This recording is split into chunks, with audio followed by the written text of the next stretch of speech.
Bom, a gente, enquanto mãe, assim, é bem difícil muitas vezes de você perceber que tá acontecendo dentro do teu ambiente, né, familiar, dentro da tua casa, né? Comigo, assim, aconteceu uma situação bem complicada, assim, que hoje até é mais fácil para falar, como diz a emoção, como diz já acabou indo de tanto que a gente falou sobre isso. Mas eu tive um caso bem sério com o meu filho dentro de casa, assim, que demorou, sei, quase 2 anos pra gente estar descobrindo o que realmente estava acontecendo com ele. Né? Acho que é o sonho de todo pai, de toda mãe, é querer dar uma melhor educação. Então, nós matriculamos ele quando ele tinha, né, de 3 para 4 anos, né, num colégio bem renomado da cidade de União da Vitória, como diz, né, particular, tudo, porque a gente queria dar o melhor. E ele passava o dia todo no colégio, né? E eu trabalhava, né, dando aula fora na cidade de São Mateus. Eu deixava ele às 7h30 da manhã e ia pegar ele perto das 6 horas da tarde. Então ele passava o período integral nesse colégio. E as reclamações dele enquanto criança, como dizia, de 3 para 4 anos, eram muito frequentes. Né? Era todo dia reclamação, todo dia falando, né, mal, já vou dizer mal, como diz, tanto pais de colegas quanto a própria equipe pedagógica do colégio. Só que a gente não via o que realmente estava acontecendo e acabava até que enquanto pai e mãe massacrando o próprio filho, achando que era ele o errado da história. Mas o Guilherme, ele tinha ele era diferente por quê? Porque ele era uma criança maior do que dos outros, ele era mais desenvolvido, tanto em questão de tamanho quanto na questão de peso. Então, quando a gente matriculou ele no colégio, os pais questionavam por que ele estava na mesma turma dos ditos crianças normais, porque ele se destacava pelo tamanho dele. Uma das coisas que o colégio fez, né, a diretora desse colégio fez, foi tirar uma fotocópia da certidão de nascimento e anexar no quadro de avisos da porta da sala para mostrar que ele tinha a mesma idade dos colegas, só que ele era mais desenvolvido. Né? Aí já começava. E quando tinha reuniões, tipo, os próprios pais, os colegas deles excluíam nós enquanto pais. Né? E a gente ficava se perguntando o porquê. Só que o Guilherme ele tinha um problema com comida. Né? Ele não comia salada, ele não comia fruta, ele não comia feijão, como diz o prato dele, assim, era bem... É raro, assim, era o que ele queria. Só que lá, os pratos eram prontos. Aí, então, se ele quisesse comer, comia. Se ele não quisesse, ele não comia. Aí, pense uma criança ficar o dia todo num colégio sem comer. É claro que alguma coisa vai agitar, que algo vai transformar nele. Aí a gente começou a perceber que tinha alguma coisa errada quando ele começou a fugir do colégio. Com 4 anos, ele fugiu do colégio a primeira vez.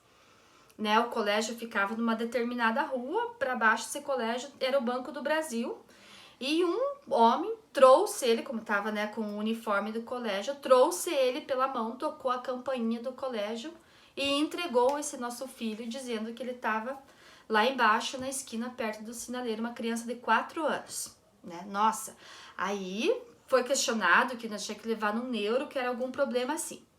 A segunda vez, ele fugiu em frente a esse colégio, um quiosquinho que vendia doces, e ele foi lá pedir doce, pedir comida para a senhora que vendia nesse quiosque.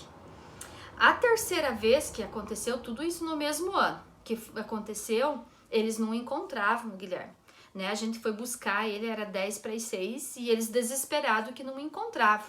Né? Foi chamado na época bombeiro, tudo, porque o colégio era grande, as dependências eram bem grandes, ninguém encontrava. Sei que, resumindo a história, ele estava fechado dentro do armário da cozinha comendo bolacha. Né? Então aí a gente já começou a perceber que algo de errado tinha, e ele não queria ir para o colégio, e ele já começava a reclamar que ele era sempre o último, né? Que ele era o último da fila, ele sentava na carteira atrás. E uma das coisas em que chocou bastante nós foi na época, né, que tinha um projeto de Maio Amarelo que eles trabalhavam, e a supervisora ali, né, desse colégio compraram uns carrinhos grandes que que eram como um táxi, um ônibus, um carro de polícia, e não deixaram ele entrar dentro dizendo que ele podia quebrar.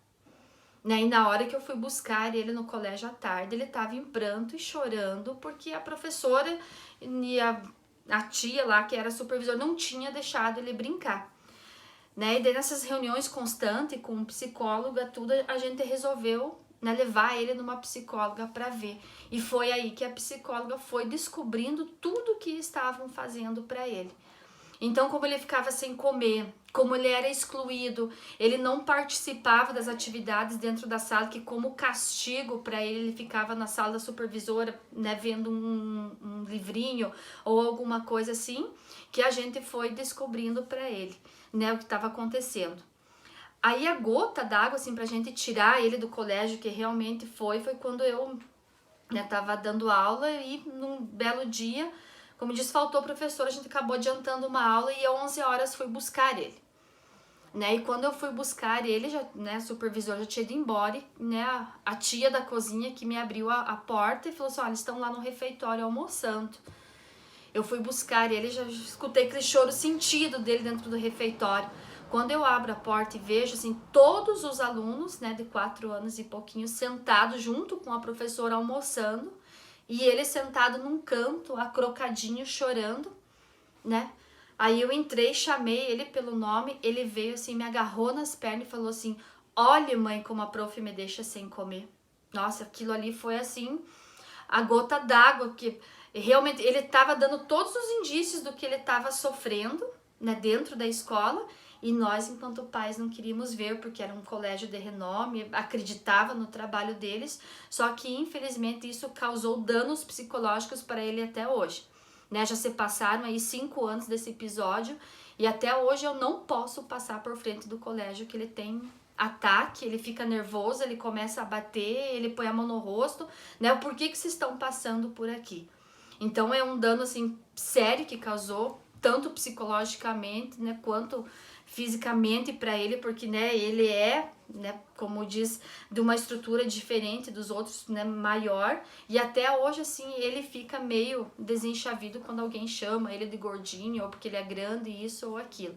Então os pais têm que ficar bem atentos, né? A gente que trabalha com isso, você acaba vendo o problema dos outros e infelizmente acaba não vendo o seu, né? Achando que é uma questão de educação, que você que está errando tudo, mas infelizmente no caso dele não foi assim. Então pais, fiquem atentos, porque eles dão todos os indícios pra gente, falta a gente analisar e acreditar mais no que os filhos falam pra gente.